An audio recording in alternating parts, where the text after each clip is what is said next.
Les Libyens ont résumé leur plan sur un simple PowerPoint.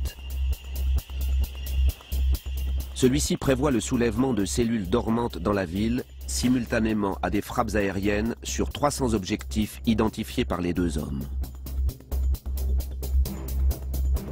Ainsi qu'une attaque depuis les montagnes de Nefouza, situées à 150 km au sud de Tripoli et que la rébellion contrôle en partie. Simple, mais impossible sans l'aide des Occidentaux.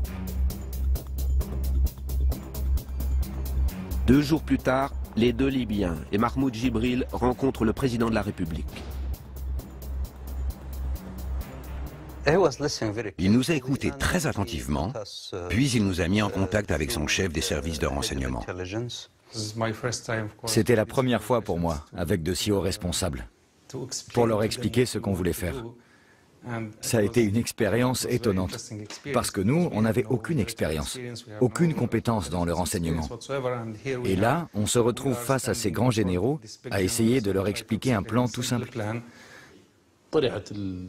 On a fait un exposé et on leur a montré le plan sur un vidéoprojecteur. Toute leur équipe écoutait très attentivement. Ça a duré 7 heures.